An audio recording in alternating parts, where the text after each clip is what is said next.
What is going on, ladies and gentlemen, and welcome back. I'm so excited to say here we are, season 2. Who would have thought this time would have came, huh?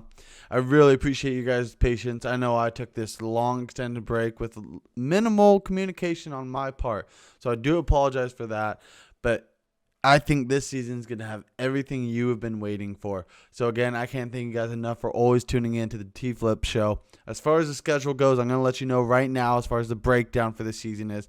We are going to shoot for about 2 episodes per month. Now that could change, so on an episode-to-episode basis, the intro of each episode, I'm sure I'll have a little update for you. But nonetheless, I'm going to let you guys get right into this episode. This episode, we're breaking open season 2 with a really exciting guest, someone I was really looking forward to having to start this season. I'm so happy I was able to get in contact with her. I will be speaking to with programs director and morning show co-host of 95.3 KRTY, Julie Stevens. Now, she has seen so much in the country music world and then as well as the radio world on top of that to generalize all of it. And this conversation is just absolutely incredible. So I hope you guys enjoy it as much as I did. And make sure you guys be a friend and tell a friend, as I always tell you. So again, thank you guys so much for tuning into the show, and I'll see you guys on the next one. Good morning, everyone. What's going on? Thank you so much for being here. Here we are, season 2, episode 1. I'm joined by a very special guest. I've been looking so much to this episode. I'm so excited. I'm joined by none other than Julie Stevens. Julie, how are you doing this morning? I'm great, but you need to have higher expectations. I'm just saying. Oh, come on now. I mean, you're a Seriously. celebrity. You're a celebrity on these here parts. Celebrity. Yes, Yes. that's the way I see it. I'll have to say. Okay. Alrighty then. I have to say right off the bat, I mean, I've listened to KRTY since I was young. And hearing you outside of the radio, outside of my car, throws me off. I'm like, hang on, Julie's talking to me right now. It's a very cool experience. So thank you again so much for being here. So I just want to kind of take you into dive. Obviously, you're with KRTY. You have been for some time. Tell me about you and how you got to that point where you are now from start to present. So I started in radio in 1979.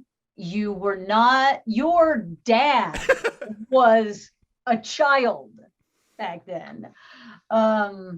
And let's see, I've mostly been in country music. I have, I started at a really small radio station in King City. I think it's still there, KRKC. And then just went from there to Keene, Keen in San Jose, until they went off the air. And then I came over to KRTY, and I've been here ever since. So I did a short stint in radio in Los Angeles. LA for me stood for Lost Again.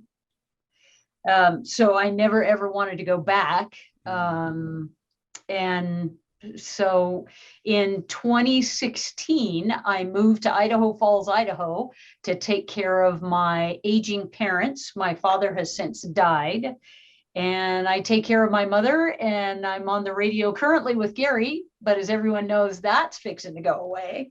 So we'll see. I don't know. We're hoping maybe to have an internet radio station. We'll see if that's actually possible. Right. So, I mean, you covered just a lot of things right there. There's so much. I mean, that's a long span of time that, you threw it all in there. So I think we'll touch on a couple things there. I think that's all fantastic. So the first thing that comes to mind when we were first talking over email threw me off right away. Again, as long as I listened to KRTY, I just assumed, never thought twice about the fact that I thought you and Gary get there bright and early in the morning in San Jose and get in the studio. And I'm sure at one point in time, that's how it was. But what, like myself, and I'm sure a lot of people don't know, is that you're in Idaho and you do the show remotely with Gary in the mornings. Yeah. And it really did come down to a matter of economics. So it was a lot cheaper for us to move here than it was for me to move my parents there. Initially, I went in and quit. Initially, I just said, I got to go. I mean, my parents are really a lot older, and my brother, there was no way my brother, who lived in the same town, was going to take care of them. He was kind of a mess himself. So I said, I've got to go. And to the station's everlasting credit, they said, just because you move doesn't mean you have to be off the air. Mm-hmm. And I'm like, well, honey, if you can figure that out, then let's go. And they did. They figured it out, and it's a hookup. Let me see if I can move my camera. My camera doesn't have much motion to it. Yeah. But so you see that box back there? Yes. Yes, I do. Yeah. So that's the hookup. And then it's just a microphone. You see the microphone? Yep. And it hooks up to San Jose as if we're in the same room. And it doesn't take much bandwidth either, I have to say. It just drives my husband insane. We get like, I don't know these numbers at all, but something like 3 up and half down or something. It's the most ridiculous thing. And yet you can do actual over the internet voice. Well, it totally just tripped me out. Yeah, hearing it, again, like I mentioned, I would thought you guys are sitting right next to each other in the studio there. So it's super cool hearing that. People ask us all the time, how do you do it and not see each other? Because we don't see each other. It's not like we have a Zoom camera between us or anything like that. But the truth is, I have known Gary for, trying to think about this. I started in 1992 at KRTY, and so did he. So what is that? Is that 30 years? I would say close to that. I mean, that's longer than I've been alive. So, I mean, you do the quick math there. It's bad. It's bad, whatever it is. And I have known him so long, and we are such good friends that I can predict with almost 100% accuracy where he's likely to jump every morning. So if he starts on something, I can tell by the tone of his voice, by what we're talking about, at what point he's either going to try to finish or he's going to need me to jump in and do something. It's not seamless, but we've been doing it so long, it's pretty close to seamless. Well, I would say as a listener, it is every ounce seamless. I mean, you guys, your chemistry is unlike any other. I look forward to it. For example, my job, I get up in the morning, I work at a coffee shop, and I get in my car right at about 6:30. And that's right when you guys start talking. Either you guys do, what is it? You guys do that small segment every now and then. Medieval, it's like medieval country. Oh, the Country Shakespeare. Country Shakespeare. I know sometimes you guys will be doing that at 6:30. You guys are just a lot of fun. That's ultimately what I'm getting at. And it's always such a joy listening to you guys where it is every ounce seamless as a listener, I would say. Yeah, well, and the truth is, he's very funny and always has been very funny. And I was working at Keene when he got hired at KRTY, and I was working middays over there. I was also the program director, and I was driving into work, and I thought, well, I guess I better tune into the new morning guy over at KRTY and see if they're gonna be any problem for us. And it was like the sweat broke out on the back of my neck, and I went, I can't beat this guy. My radio station cannot beat this guy. I need to figure out something to do. And KRTY had already called me and asked me if I'd come work over there, but I was super loyal to Keene, and I said, no, I'm not doing that. The Snells have been very good to me. The Snell family owned the radio station. I said, I'm not going. I'm not going to do that. And I thought that morning, driving in, listening to Gary on the radio, I thought, if KRTY calls again, I'll go. Mm-hmm. And they did. And I did. And so for the longest time, I worked middays at KRTY. And then Gary's last partner kind of blew up and died on him. And he was out of steam. He was so tired of going through partners. Wow. And so he said, can you come do it? And I said, till we find someone. That was 30 years ago. And it has to feel just like yesterday. You say 30 years, but I'd imagine it seems like you enjoy it, right? And time flies. Oh, yeah, absolutely. I mean, I went through all the bad relationships with him, and his boys come see me every summer. I mean, that's how awesome. We are as close. I mean, he's the brother I never wanted. Right. Yeah. Right. Sure. So you've talked a little bit about the history of your time at KRTY, you and Gary's relationship, and I do want to kind of focus on the rewind for a second here. So I want to ask you about what was growing up like for you. You mentioned your parents, and then ultimately how'd you find your passion in radio and being an on-air talent like you were at the previous station and now KRTY? So I was born in Sunnyvale and lived the first 12 years of my life in Sunnyvale. And then my dad, who was a big tech, big darn deal, he was a microwave engineer. He started Zeta Laboratories. And as far as I know, they're still in business. They're like a defense contractor thing. And so my dad was on the front lines when the guy walked past the microwaves and it melted the candy bar in his pocket. Remember that whole story? That's how we came to have microwave ovens. My dad worked with that guy. So Wow. that's how far back that goes. And he made a lot of money starting Zeta Laboratories, but he really didn't like the rat race of Silicon Valley. So he moved us to a farm in Northern California. I lived in Orland, California for my, let's see, 7th, 8th, 9th, and 10th grade years. And that was during the drought from 1971 to 1975. Nice timing, Dad. Yeah. Thanks, Dad. Yeah, exactly. So we lost our farm to the drought, and he came back to San Jose. Mom likes to tell the story. He had $16 in his pocket, and we had the food storage at home. And Mom, kept us going. I have a older brother and a younger sister. She kept us going while Dad came back to Zeta and started working and tried to make money for us so we could survive. Right. And then he moved us back to San Jose, which that was the beginning of my junior year of high school. Thanks, Dad. And I wasn't thrilled about it, but I graduated from Live Oak High School in 1978. I am 61 years old, so you don't have to do the math. Yeah, 1, 2, 3. Yeah, exactly. No, So that when I graduated from high school, I thought I was going to get married. And I was engaged to a young man who I had every intention of marrying him until 2 days before the wedding. My mom says it was the day before. It was not the day before. It's funny how those stories change over the years with the parents, right? Exactly. Yeah. She's so wrong. It's not true. And I just weirdly called it off. I just went, I can't do this. I can't do this. Of course, broke his heart. It was kind of a mess. Later on, he tried to run me off the road. It was, Oh, wow.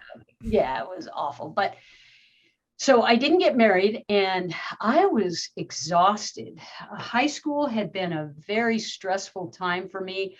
I'm super active in my church, and it was really, I planned a youth conference for 800 kids.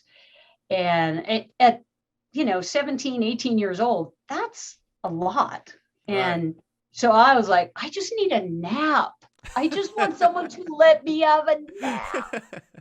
And my mom said, okay, I mean, you can rest, but you have got to figure out something. You cannot just, because I didn't want to do anything. I mean, nothing. Mm-hmm. She goes, you can't just hang out. You have got to figure out something. And I said, I don't know what I want to do. Well, my parents knew I always had an addiction to the radio. I was a latchkey kid back in the 70s, and that's when that was radio's heyday, boy. Right. And that radio station literally got me through every morning. KLOK, clock radio. Ronnie Richards in the morning. She was the best. I loved her. And so my mom started looking at how someone gets into radio because, my mom was a secretary and my dad was, this microwave engineer. They didn't have any idea about the entertainment business or anything. Sure. But my mom started looking around and she found Ron Bailey School of Broadcast. And it used to operate there in San Jose. And I went to their 9-month course. And I used to tell people I don't recommend that. I don't think there are any more of those schools out there now. I think now if you wanted to do it, you either just get hired through the radio station or you go through college. Right. But I used to tell people, don't go to a broadcast school, because so there were 22 of us started, 13 of us finished, and 2 of us were working. Holy cow. Yeah, so it was bad. It was bad, bad, bad. So he has to Yeah. tell people, don't do that. Well, he's now, Ron Bailey School of Broadcast is now out of business and defunct, right? Right. So anyway, but that's how I did it. And I got hired at KRKC in King City, California. 2 things in King City at that time: Maggio carrots and the radio station. Those were the 2 things. And I did that for, gosh, I don't know, was it a year? Maybe it wasn't even a year. And I was just so homesick. I came home and got a job at KRVE, which was in Los Gatos, Okay. which, just so you know, is now KRTY. Oh, full circle there, kind of how Right? that How works, about right? that? I like that. Yeah. So, but back then it was Portuguese during the day, Hmm. and it was, English music or American music. It was a pop station overnight. Okay. But I was back home. I was back home in the Bay Area, and I was near my parents and all that. So I did overnights at KRVE in downtown Los Gatos for, gosh, 2 years, I think, until the program director at Keene heard me and he hired me over there. Gotcha. Well, that's really So cool that's how that all comes together. And so it. you stayed at that station until it became KRTY. Is that I what I'm did understanding? not. Oh no. No, No. no, I did not. I think, if you want, I think what happened, I'm trying to remember, that the guy that ran the Portuguese side of it got murdered. Oh I my think gosh. that's what I know. And so when he was murdered, the family was like, well, we don't know anything about running a radio station. So they sold it. And Oh, they sold, by this time I was over at Keene and doing what I was doing at Keene. They sold it to a company who flipped it country. And gotcha. that's how that whole thing happened. So Well, I think that's a perfect segue where my next question I want to get into. You mentioned the radio station selling that previous one, and here we are at KRTY, present day. Don't know how much you could share.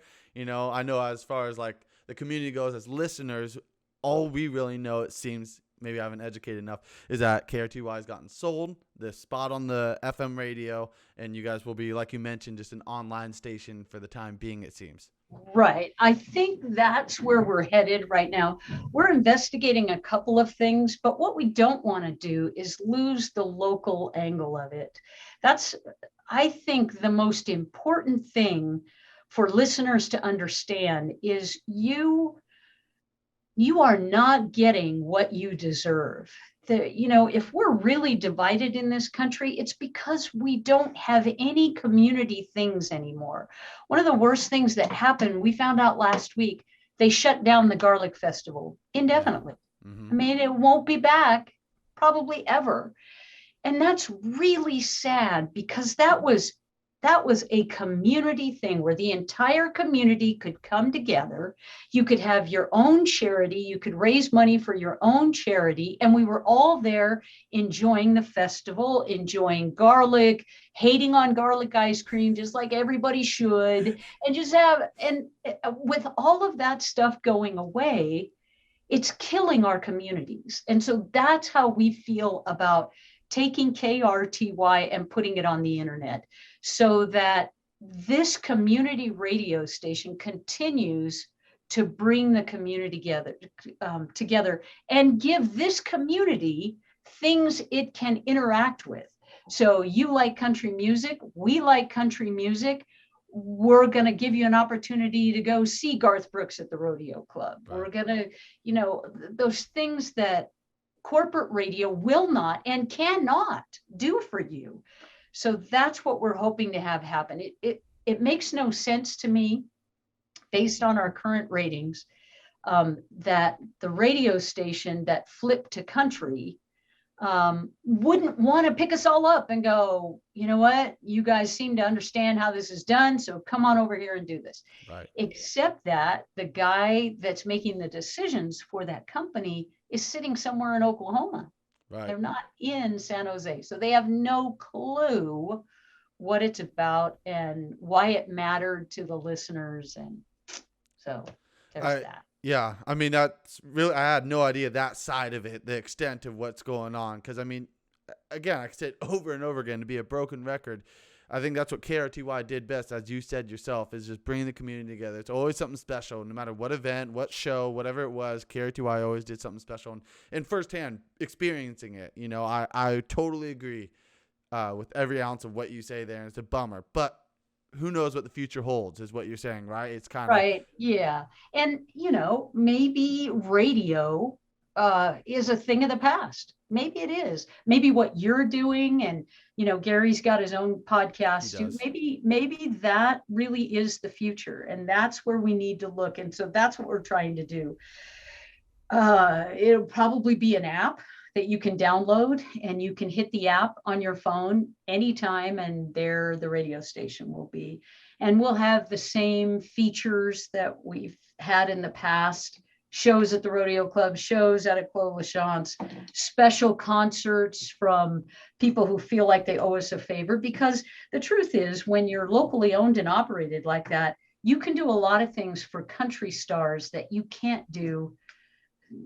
The corporate radio stations just can't do. They're Right. too afraid of their numbers, and, are we going to be able to pull this off? And let's be clear, when we started doing this stuff, we first started booking shows out at the Rodeo Club. Usually it was a no name, and we had to go, we think they're going to be big, come on out. So it was us and 15 of our closest friends, right? Mm-hmm. But then, as those no names, Taylor Swift, Jason Aldean, Eric Church, as those no names became names, suddenly when we say to you, hey, listen, Jackson Dean, this guy is going to be we can sell 300 tickets just on the fact that they know we know. So I think if we've done anything, it's gained the trust of the listeners over the years. I mean, no doubt about that. The fact that you even say, I wish I was older to have experienced those things at club rodeos. No names, Eric Church, Taylor Swift. Jason, I mean, the fact that those are no names is laughable. But, of course, that's how it all works, right? That's part of the game.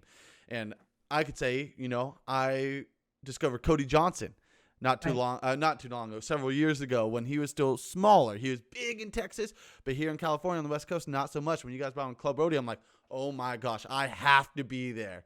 And that was an experience like any other, because when I saw him, I was right there at the front of the stage, and I just saw him a couple months ago in Stockton, and it was a packed arena, right? So, I mean, and he was a no-name guy not too long ago, and here he is now sweeping the nation. So you guys definitely have the credit to back your guys' word up on it. Yeah, in fact, I'll tell you a funny story. I was on a plane between San Jose and Nashville probably 8 years ago, something like that. And this guy sat down next to me, and he goes, hey, what do you do? And I told him, and he said, he goes, what kind of music do you play? And I said, country. And he said, he goes, I know a country singer. I said, really? What's his name? Her name, whatever. And he goes, oh, you wouldn't know him. I went, try me. Try me. He goes, Walker Hayes. And I said, not only do I know who he is, but if you text him, he will know who I am. No way. Yeah. I said, go ahead, text him. So he did. And a couple minutes later, his phone rang, and he goes, it's Walker. He wants to talk to you. How cool is that? Yeah, it was really cool. So, yes. And I think that's been the most gratifying thing, is to watch these kids, come up and then feel like they owe us a favor. When Eric Church played a sold out arena show at the San Jose Arena, he really felt like he owed us a favor. So he came over to the Rodeo Club after his arena show and played over at the Rodeo Club for us. That's downright incredible. I mean, so I have to ask, just thinking about it, for you, these are just, at this point in your career, you've been in it so long, to you, these are just people at this point. To me, I would be starstruck, right? Of course, at the end of the day, they are, they're the same as you and I, but for someone like me who's loved country music since a kid, all those big names, I'd be speechless, right? So I have to ask you, out of all the people you've met, all the different artists along the way, who would you think is like probably the most normal person where, let's say a person who doesn't know anything about country music or country artists, and as long as they didn't mention, oh yeah, I do music, by the way, they wouldn't know.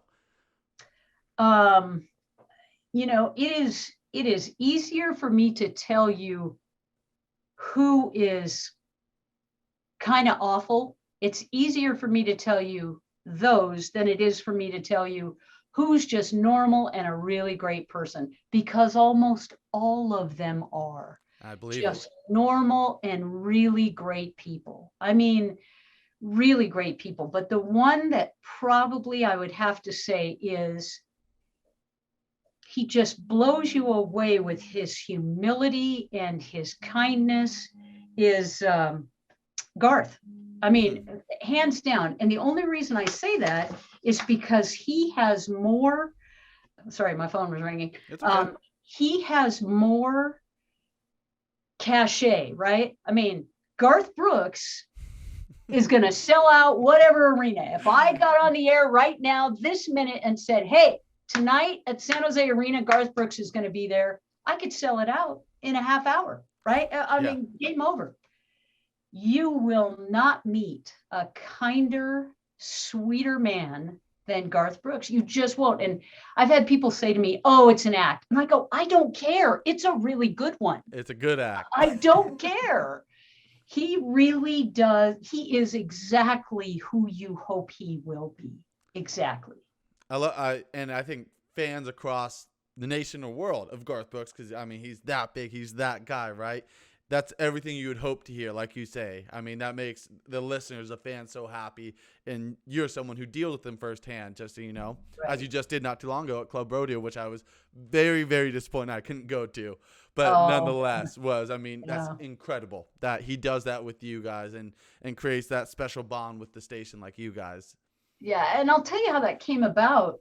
He, everybody likes his old stuff, but the new stuff that's come out since the 2000s, probably, to maybe 2010, he hasn't had much success with the new stuff. But we've played every one of them. It's Garth Brooks, for crying out loud. Yeah, you got to play it, right?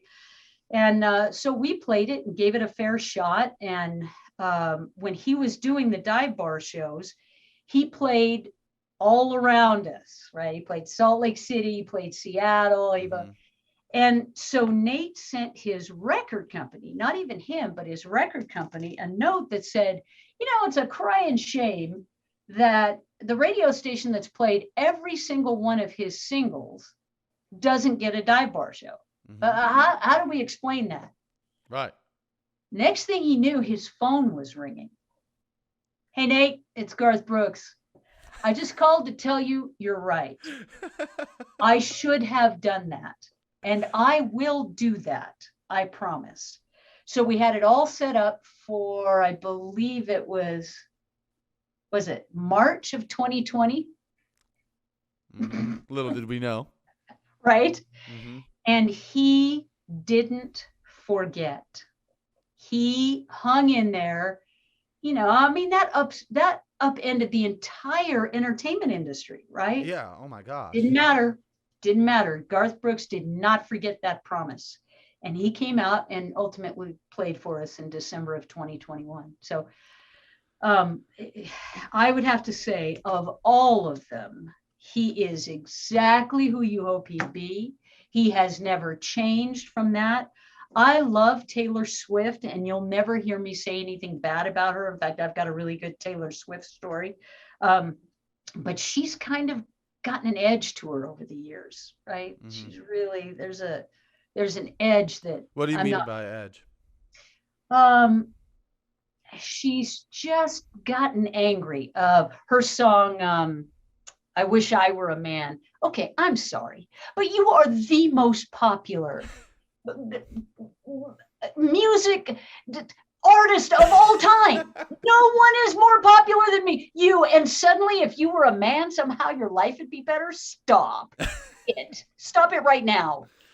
So, she's kind of got this victim mentality that I'm not sure I like, but I love her. There's no, Sure. she was, I think was 12, maybe 13 years old when she played the rodeo club. Wow. And yeah, she was super young. And so we've watched her grow up, and, we have her phone number and all that stuff. And but just in terms of artists who have always been who you hope they'd be, Garth Brooks, hands down. Right. Not even close. Not even close second.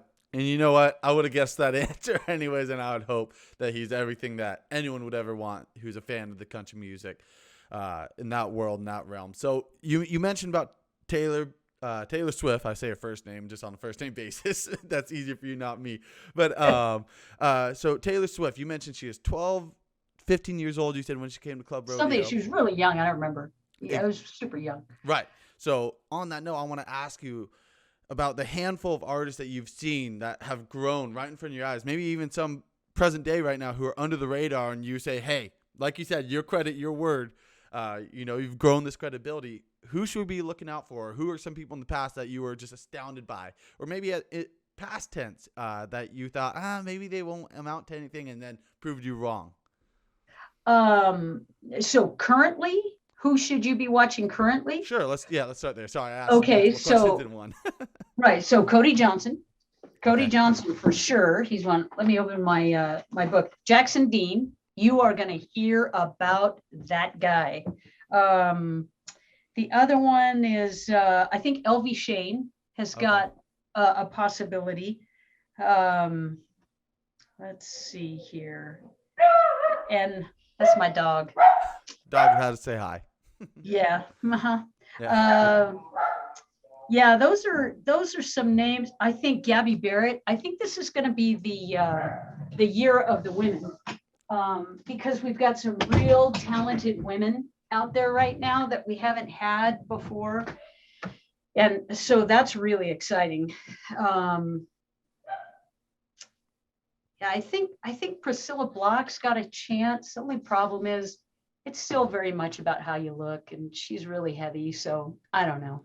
It makes me sad. It's unfortunate that those sort of politics come into it, right? With so many other things related. So, okay, so we talked about present artists right now who look out for, and then I had diarrhea of the mouth there, throwing so many questions in at once at you. Who have you seen prior to this? Whereas maybe someone you didn't think were going to do much and then blew up. Didn't think was going to do much and then blew up. Well, I have to say that Nate knew that Luke Bryan was going to be a big star. I heard all my friends say, and I went, meh, it's all right. I mean, it's kind of a ditty, right? It's kind of, I'm like, yeah, he's okay. And he goes, I'm telling you, he's going to be a big old star. I'm like, okay, I'll sit right here and wait. Then that year we went to a country radio seminar back in Nashville, and Luke Bryan was going to be playing this tiny bar down on Broadway. And Nate said, you got to go. I said, it's 1 a.m. He goes, no, I'm telling you, you got to go. So he drug me down there and stood me in front of the stage. And I went, okay, I get it. Yeah.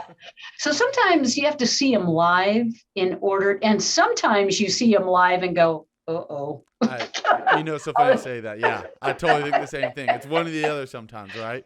Right. It really is. The other one was Luke Combs. The first time I saw Luke Combs, I texted my son and I said, honey, I found your new obsession. And I wasn't wrong.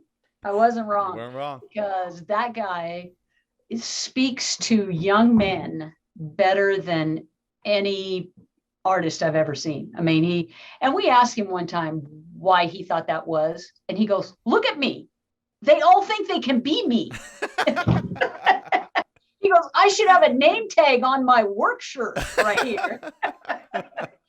And he's not wrong. I mean, he looks like him, right? Yeah, And sure. He looks yeah, like what you'd call an average Joe, but then just has this incredible voice and this presence on stage. If anyone gets the opportunity to see him live, no, automatically it's like, this guy is downright incredible. And you don't even have to like country music to, I think, realize yeah, that specifically with Luke Combs that I've seen yeah. firsthand. Oh, absolutely. That's true. There's no question. That's true. When Darius Rucker decided he wanted to do country music, he came to town and played some of the most country songs I've ever heard. And we were like, yes, this will work. This will absolutely work. And we went to Original Joe's to have lunch.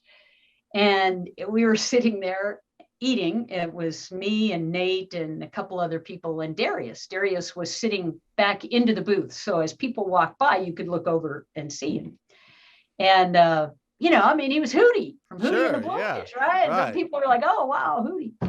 So this guy is sitting across the restaurant from us and he's staring at Darius. And Darius goes, uh-oh. He goes, here we go.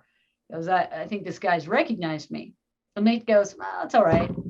We won't let him stay around too long. So sure enough, after the guy finishes his lunch, he gets up and walks over. He looks at Darius and he goes, excuse me, where could I get a pair of boots like yours? Oh Had my no God. idea, none No. at all. It was Darius Rucker. It was so funny. Of all things, the boots. Yeah, The yeah, the boots. boots. Yeah, he wanted the boots. He didn't care about anything else. That's awesome. So I'm curious too. So as we talked about artists developing, right? We're talking about artists developing or not developing, whatever it may be, proving you wrong, not proving you wrong. And with that, naturally, and just our society as is, I feel like radio has changed a lot over the years. For better, for worse, it's up to each individual. I want to ask you, being in radio, so as long as you have, how have you seen it right in front of your eyes from your perspective?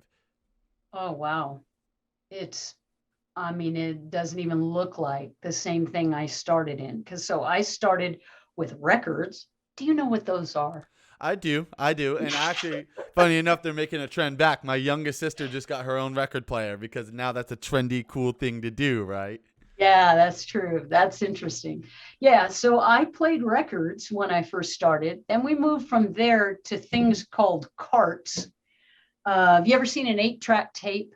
I have. Yes. Okay. So that's what a cart was. It looked like an 8-track tape, only it was a continuous loop. Remember how 8-track tapes used to change tracks in the middle of the song? Yep. Mm-hmm. So stupid. But carts in radio were a continuous loop on a tape inside this thing that looked like an 8-track. So we used to play those off of the cart players. Then we went from that to CDs. Then we went from that to all digital, which is Right. what it is now. So yes, I have had to relearn over and over again how this stuff works. Mm-hmm. So it's changed immensely. Also, it used to be that you didn't have any other place to get your music, right? Right. You had to come to radio. Exactly. That isn't true anymore, which is better for the artists. So in terms of artist development, they really do have control over their own careers. They really do. And only just so many of you to go around, and people, made their playlist more and more narrow. So there were fewer and fewer artists on the radio. And ultimately, we talked ourselves right out of our business, right? Because our business should have been all along introducing you to new music, whatever genre that might have been. But we were so stupid, we let that go to other places like the internet, like Sirius, like some of these, like Pandora. Sure. Right. They went to all of that. I mean, we continued to look for new artists at KRTY. We continued to try to put that out there, but most radio stations didn't. So it's changed a lot, not for the better, not for the better at all. And then a lot of radio stations they were completely satellite, right? So they just throw it up on the satellite, and whatever originates out of Atlanta, that's what comes into the radio station in Northern California, which was really sad because there was no place to train new talent either, right? It used to be you could go to a small market and you'd train in this small market for a couple of years and you get real good at what you were doing and we'd hire you in the bigger markets. Well, toward the end there, I was training my own people, and usually they were just students at college. And Right. yeah. So let me ask you this then, is that some people would say it, and we talked about, okay, the state of radio, and where it's going. I kind of want to focus on that. What do you see for the future radio? Again, because you've been involved so long, you have as much knowledge as you do. Some would say, as aggressive as an approach, which I don't believe for an ounce, is that, radio's a dying media. There's so many forms of media for people to consume now. And some argue, oh, radio's, this or that. What's your opinion, and where do you think radio's headed? Well, 20 years ago, when we were in the thick of all these big corporations gobbling up all of these signals all over the country, people said that it won't survive unless they turn the radio signals back to the communities, right? So that with a relatively small amount of money, you could go buy 95.3 in your community. Mm-hmm. And you could put a radio station on the air and you could do what you feel like doing. And that 20 years ago, I thought that's the only way that radio is going to survive. That's not happening. I don't see it surviving. And here's why. Because the government regulates radio. Right. Doesn't regulate anything else. Doesn't regulate the internet. Doesn't regulate the streaming services. In fact, it's killing the songwriters. Songwriters would make 5 cents a spin on a song. So if you wrote it but didn't sing it, it was okay. If it became a hit record and let's say it spun 40 times on our radio station, that's about the average. And you have 250 country radio stations playing it 40 times 5 cents a spin. Mm-hmm. That's pretty good living. Yeah, you got a living, right? Writing songs. Right. Well, internet doesn't have to pay that. Right. Only radio has to pay that. And that's a chunk of change every year that we have to pay out. So the government regulates this and doesn't regulate that. Guess who's going to win? I ain't going to be radio. No. I promise you. Yeah. So I don't see it. And especially with the new cars having the internet in the car. So your dashboard is, you can call up the internet just like you can call up a radio station. Right. So my feeling is it's going to be a thing of the past. We couldn't give away when our owner died and we had the 1590 AM signal. We couldn't give it away. Really? Nobody wants it. And what comes down to that are the potential buyers will say, are they worried about not enough listeners, not enough people, or why wouldn't you be able to give away? Well, because nobody's listening to it. Do you listen to AM radio?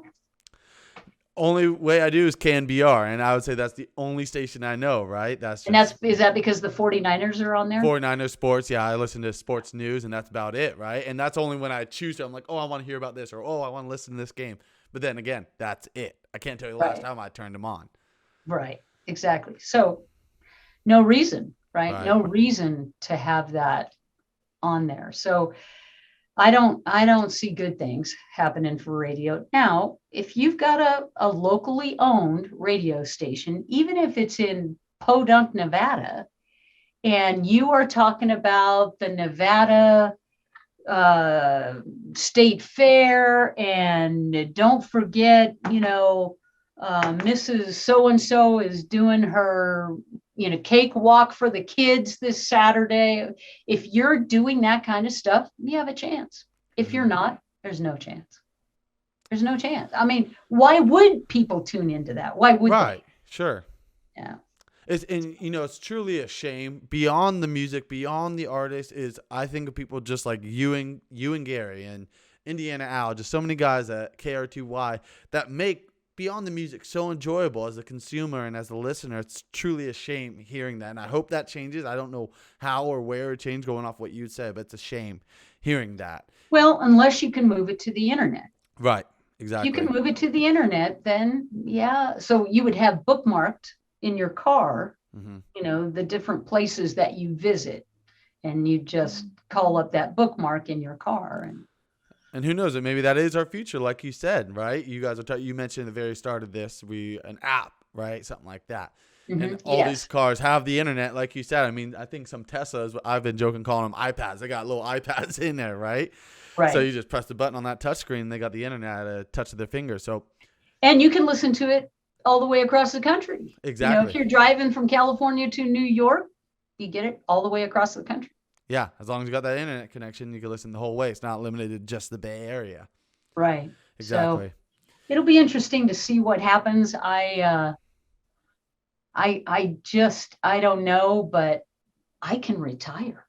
Yeah, right? Exactly. It could Exactly. be me. Exactly.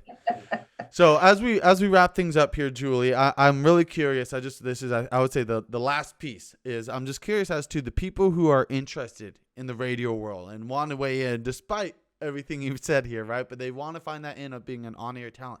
What's your advice to those people? You already mentioned, avoid the broadcasting schools if there are any left. What's your Yeah, I advice? don't think there are. Um, you're gonna have to stand out in some way. Um, I would avoid corporate radio if I could.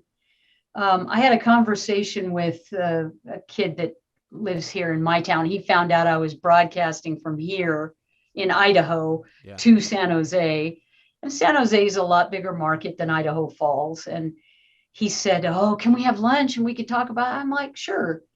And he said, what do you recommend I do? I said, "Stay here," right?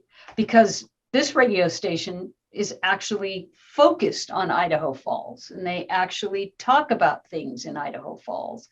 It's a small corporation. I think they have 2 radio stations in Idaho Falls, and they have, I think, 2 in Boise or something like that. Mm-hmm. And he goes, "Well, what do you mean stay here?" And I said, "If you want a career that's going to last and mean anything, this is it." I said, "Do you own your home?" "Yeah." I said, "Well, keep it. That home is going to do, it's going to appreciate in value. Right. Moving from town to town to work for corporate radio, good luck. Right. That ain't no good." Mm-hmm. So that's what I would recommend. Try to find a situation where you can be who you are. You can experiment a little bit with some things, some ideas that you have, and go for it. And Right. get onto a small radio station where the decisions are made in the front office, and see if you can make things work in your town. Right. And this idea of trying to grow it and getting to a bigger market, that's silly now. I think. Exactly. Yeah. I love every ounce of that. And to even make even more of an emphasis, I think KRTY has done every bit of that. I think that's what makes KRTY so unique. It feels so personable. I feel like I'm able to talk to you. I've listened to you on the radio as long as I can remember. And I feel so personable. Like I've known you, right? This is your first time talking to me, seeing my face, all that, right? But it just feels so personable. And I think that's what you guys and KRTY do so well. Thank you. So, and one last bit I thought about as we're talking here, you're talking about advice to people who want to get in the radio world. What about, well, as far as I know, you're not a musician or anything of the sort, but, No. but I can tell you what's good, but I can't tell you how to do it. exactly. Okay. You and me both, right? I could tell you what's good too, but I couldn't tell you how to play a D chord on a guitar, right? Right. But Yeah. nonetheless, I'm curious you've seen so many musicians, as we talked about, grow up, do these things. What's your advice how about the musicians, the aspiring musicians and artists out there? How do you think they separate themselves that you've seen? Yeah. Well, you're going to have to move to Nashville. I can only speak to country music, although I will say a lot of music is recorded in Nashville. A lot. That's how you get collaborations between Chris Stapleton and, come on, what's his name? They did Whiskey together. His name will pop into my head, because a lot of the recording of other kinds of music, Justin Timberlake, Gotcha. of other kinds of music happens in Nashville. Okay. So if you want to make it in the music business, you are going to have to either move to Nashville or Los Angeles. There really is no other choice. Now, that said, Cody Johnson stayed in Texas. Aaron Watson stayed in Texas, and God bless them. They wanted to do that, but it took them a lot longer. Sure. And just being hungry a lot. Yeah, right. Exactly. So, but that's what I'd recommend if you're young and you're a songwriter and you're a singer. Move to Nashville and make it happen like that. Gotcha. Well, I love it. I love it, Julie. You really brought a unique and totally different perspective than I could have ever imagined. And I'm sure all the listeners, all the people who are going to hear this episode, love every ounce of what you've had to say. Thanks, Tyler. Of course. Well, and thank you so much for the opportunity. Thank you so much for joining us today. And I can't thank you enough. I really appreciate it. You're welcome.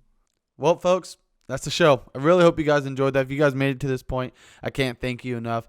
Julie was purely a joy to talk to. She was incredible. She brought more than I could have ever imagined between her stories, her experiences, and everything in between. I really hope you guys think the same. If you are from the Bay Area or not, matter of fact, and you've never listened to KRTY, make sure you catch Gary and Julie in the mornings. They're on Monday through Friday from bright and early at 5 a.m. until 9 a.m. Pacific Standard Time. They're a fantastic show and a fantastic station. As you heard, they won't always be on 95.3 anymore, but for the foreseeable future, they will be on KRTY.com with zero doubt. Thank you guys so much, and as I always tell you here at the beginning of the video, end of the video, be a friend, tell a friend. If you think someone else will enjoy the show as much as you did, share it with them. I can't thank you guys so much, and I'll see you guys on the next one.